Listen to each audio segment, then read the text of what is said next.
Hello student, कैसे हैं आप लोग। स्वागत है आपका क्विक इको में।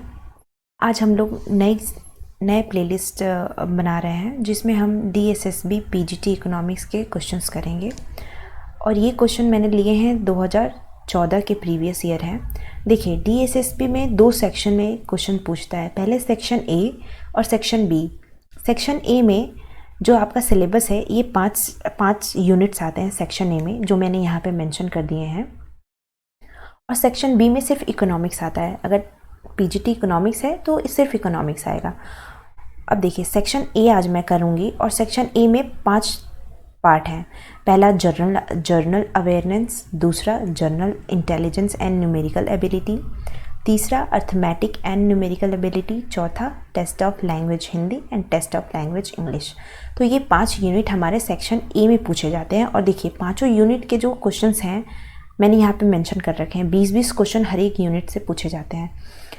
तो हम ये जो सेक्शन A है मैं इसको भी सॉल्व कराऊंगी आपको, और सेक्शन B भी मैं सॉल्व कराऊंगी। तो पहले हम सेक्शन A का ये फर्स्ट यूनिट सॉल्व करेंगे, जर्नल अवेयरनेस। तो आज हम ये फर्स्ट यूनिट पे ही फोकस करेंगे।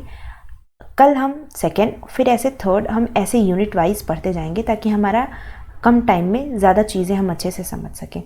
तो चलिए स्टार्ट करते हैं। देखिए, जनरल अवेयरनेस के क्वेश्चंस हमने आज लिए हैं। हमारा फर्स्ट क्वेश्चन है, विच of the following discipline in Nobel prize awarded. अब देखिए, नोबेल प्राइज़ हमें क्वेश्चन में पूछा है कि किस डिसिप्लिन में, यानी किस किस फील्ड में नोबेल प्राइज़ दिया जाता है। तो नोबेल प्राइज़ ये क्वेश्चन बताने से पहले मैं आपको बता दूं कि नोबेल प्राइज़ देना जो स्टार्ट हुआ था वो 1901 से स्टार्ट हुआ था। और जो इस टाइम दिया जाता था वो दिया जाता था, जो एरिया है वो है फिजिक्स, केमिस्ट्री,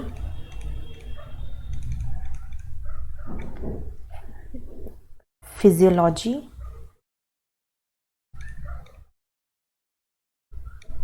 मेडिसिन,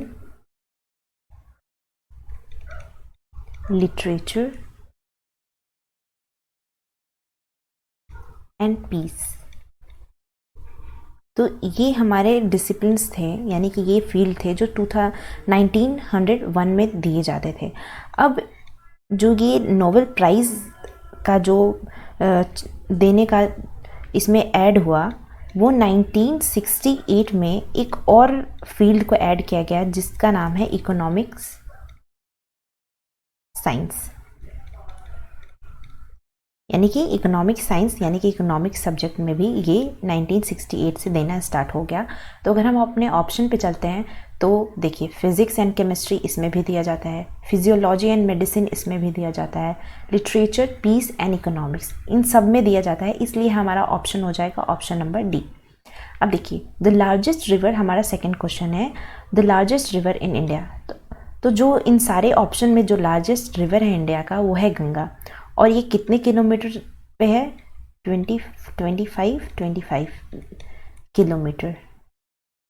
ये इतनी लंबी है गंगा। और जो ये गंगा का ओरिजिन है ये है वेस्टर्न हिमालय, उत्तराखंड से गंगा का ओरिजिन होता है, जो कि सबको पता है। तो ये option number B is right, जो कि सबसे लंबी रिवर है। थर्ड क्वेश्चन है हमारा, each year world red cross and red crescents day is celebrated on. अब हर साल कब रेड क्रॉस डे सेलिब्रेट किया जाता है? तो ये हर साल 8 मई को सेलिब्रेट किया जाता है। तो हमारा ऑप्शन ए करेक्ट होगा। अब देखिए, 8 मई, और ये स्टार्ट हुआ था 1948 से। और इसके जो फाउंडर हैं, जो रेड क्रॉस डे के फाउंडर हैं, उनका नाम है हेनरी। अब हेनरी ड्यून मे भी, मेरा प्रोनाउंसिएशन इनके नामों में गड़बड़ हो सकता है, तो आप लोग ये स्पेलिंग देख लीजिएगा। अब देखिए, ये फाउंडर हैं और 1948 से ये रेड क्रॉस डे हम मनाते हैं मई 8 को। अभी हमारे क्वेश्चन में फाउंडर पूछा, ये ईयर पूछा है, मे भी अगले कभी क्वेश्चंस में फाउंडर पूछ दे, तो इसलिए मैंने आपको यहाँ पे मेंशन कर दिया ताकि आप लोगों को ये भी रिवाइज हो जाए। नेक्स्ट क्वेश्चन पे चलते हैं हम कि 1 पीपल 1 स्टेट एंड 1 लीडर, ये जो पॉलिसी है ये किसने दिया था? तो देखिए जो ये पॉलिसी है ये हिटलर ने दिया है, और ये कब दिया था, जब हिटलर चाहता था कि वो बहुत बड़ा अपना साम्राज्य बनाए, और इसने ऑस्ट्रिया को जो उस टाइम जो ऑस्ट्रिया था उस पर ऑस्ट्रिया पे अटैक करके इसको मर्ज कर दिया था जर्मनी में, और जर्मनी में 1938 में, और इसको मर्ज करने के टाइम के बाद ही उसने एक स्लोगन दिया, और उस स्लोगन का नाम था one people one state one leader. तो इसलिए हमारा ऑप्शन होगा बी। अब Goa shipyard limited was establish on, तो गोवा शिपयार्ड जो टाइमिंग थी वो था 1957, तो इसलिए हमारा ऑप्शन होगा बी। नेक्स्ट क्वेश्चन है हमारा, black soil are best suited for the cultivation of, यानी कि ब्लैक सॉयल किसकी खेती में ज़्यादा इम्पॉर्टेंट होता है। तो देखिए ब्लैक सॉयल का जो इम्पोर्टेंस है वो कॉटन की खेती में सबसे ज़्यादा होता है। ये कॉटन की खेती के साथ साथ जो और भी क्रॉप है जैसे कि वीट और ग्राउंडनट, इसको भी हम ब्लैक सॉइल में इसकी हम खेती करते हैं, जो कि बहुत अच्छा माना जाता है इनके कल्टीवेशन के लिए। अब देखिए ये ब्लैक सॉइल ही क्यों यूज़ किया जाता है कॉटन की खेती के लिए, तो ये इसलिए यूज़ किया जाता है क्योंकि इसमें बहुत ज़्यादा मॉइस्चर रिटेंटिव होते हैं। इसके साथ साथ ये रिच किस में होते हैं, रिच होते हैं ये potassium, potash, iron, lime, calcium,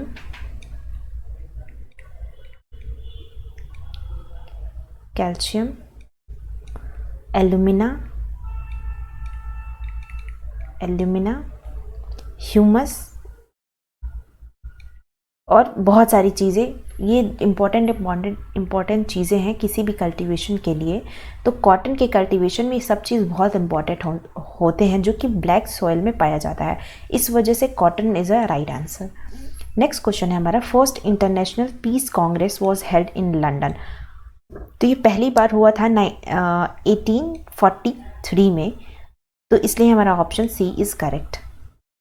ये सब तो डेट याद रखने वाली चीज़ें हैं, तो इसलिए आपको मैंने डेट डायरेक्ट बता दिया। जिसमें कुछ कंसेप्ट है मैं उसको भी बताते चलूँगी ताकि आपका रिवीजन अच्छे से हो सके। अब देखिए India's first atomic reactor was, तो पहला इंडिया का एटॉमिक रिएक्टर उसका नाम था अप्सरा। और ये जो अप्सरा है ये इसका जो ऑपरेशन सबसे पहले हुआ था वो था इसका ऑपरेशन हुआ था ट्रॉम्बे कैंपस ऑफ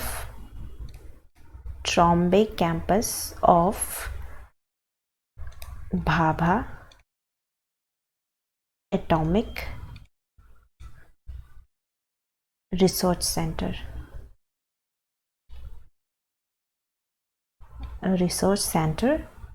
और इसका ये जो टाइमिंग था अगस्त 1956 में हुआ था।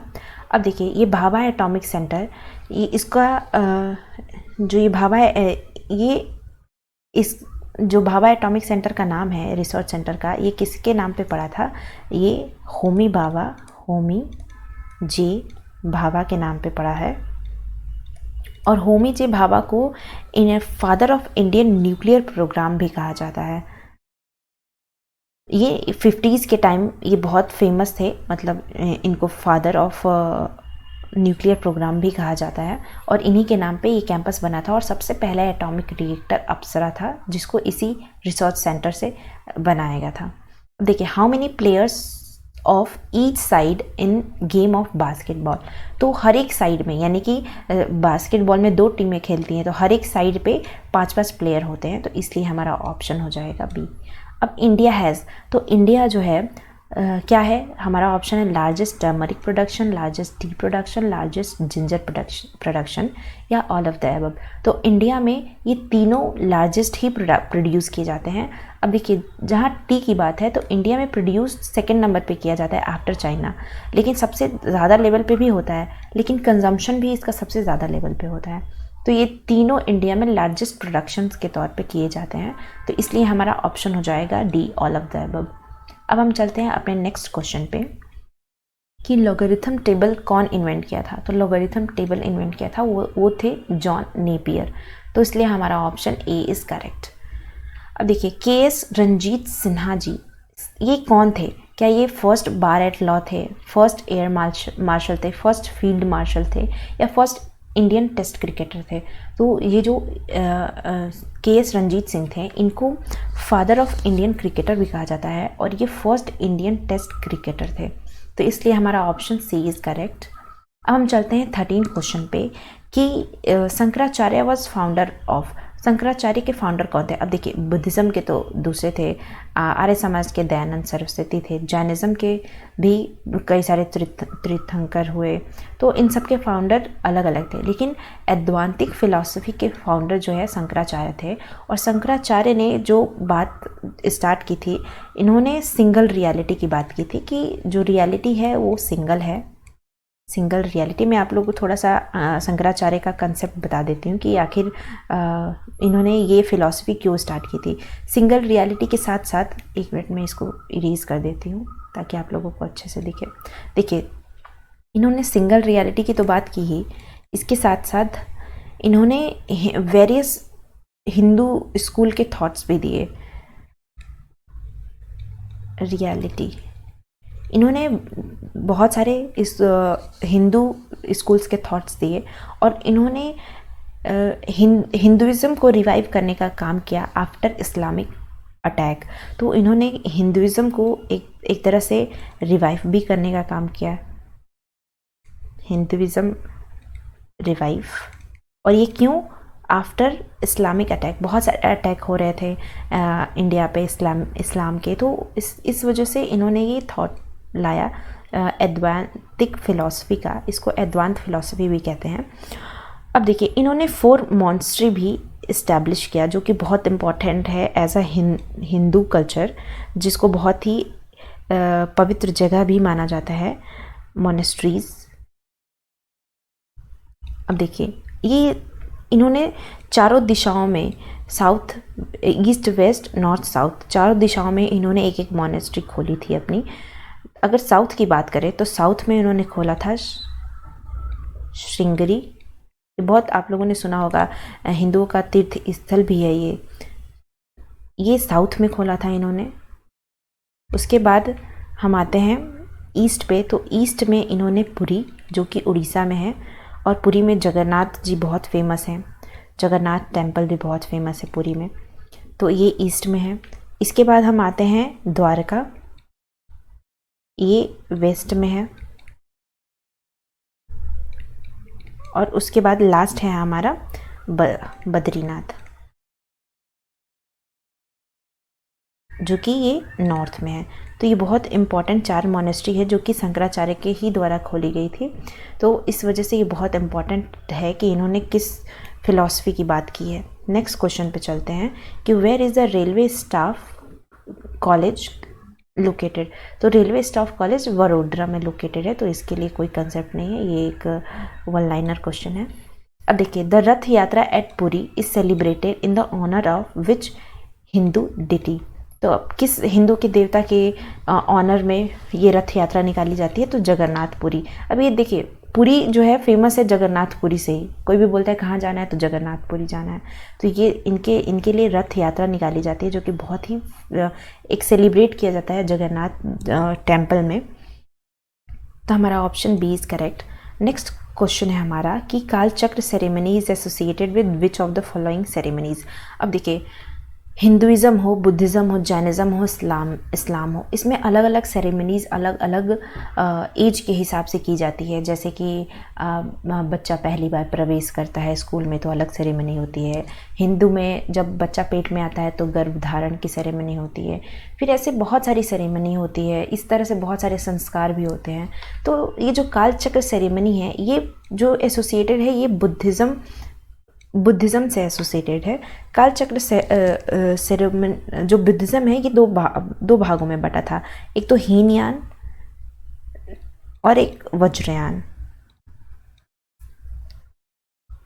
वज्रयान, जो वज्रयान बुद्धिज़्म है, ये इसी से ये काल चक्र सेरेमनी एसोसिएटेड है। और काल चक्र को हम और भी नामों से जानते हैं, जैसे कि व्हील ऑफ टाइम्स या तो टाइम साइकिल। तो इसलिए ये हमारा ऑप्शन बी इज़ करेक्ट, और जो कि वज्रयान बुद्धिज़्म से ये काल चक्र एसोसिएटेड है। तो ये याद रखिएगा आप लोग, इससे भी क्वेश्चन पूछ सकता है। नेक्स्ट क्वेश्चन है, who is the father of English poetry. तो इंग्लिश पोएट्री के जो फादर हैं वो हैं चौसर, और इनका पूरा नाम है जियोफ्री चाउसर। तो ये याद रखिएगा कि इंग्लिश पोएट्री के फादर का नाम है जियोफ्री चाउसर।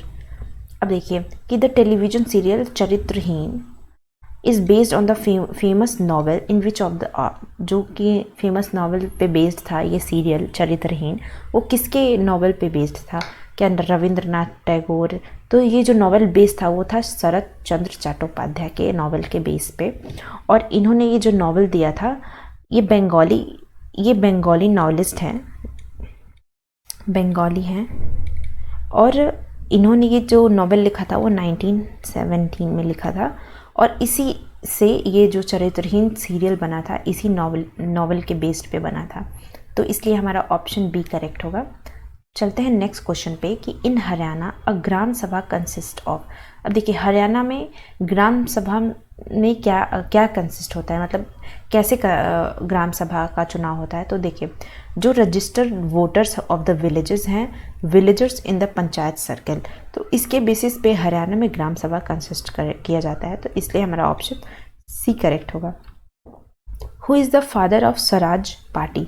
अब देखिए इसमें कई सारे ऑप्शन हैं, मैं आप लोगों को करेक्ट ऑप्शन बताऊंगी कि स्वराज पार्टी के जो फादर हैं वो कौन थे। तो मोतीलाल नेहरू स्वराज पार्टी के फाउंडर थे। तो इसलिए हमारा ऑप्शन बी करेक्ट होगा। अब देखिए जो हमारा सेक्शन DSSB PGT का सेक्शन जो मैंने आपको शुरुआत में आप लोगों को बताया था सिलेबस, उसके सेक्शन 1 का जनरल अवेयरनेस आज हमने कंप्लीट किया, जिसमें 20 क्वेश्चन आते हैं। तो आज हमने ये पार्ट कंप्लीट किया। आप लोगों को मैं कल इसके नेक्स्ट पार्ट बताऊंगी कि सेक्शन ए का नेक्स्ट पार्ट में कैसे क्वेश्चंस आते हैं जनरल रीजनिंग में। ये तो जनरल अवेयरनेस का क्वेश्चन था। तो आज के लिए इतना ही। Thank you so much student, keep watching, and जो भी आपको प्रॉब्लम होगी आप कमेंट सेक्शन में लिख के बताइएगा, मैं उस पर वीडियो ज़रूर बनाऊँगी। Thank you so much.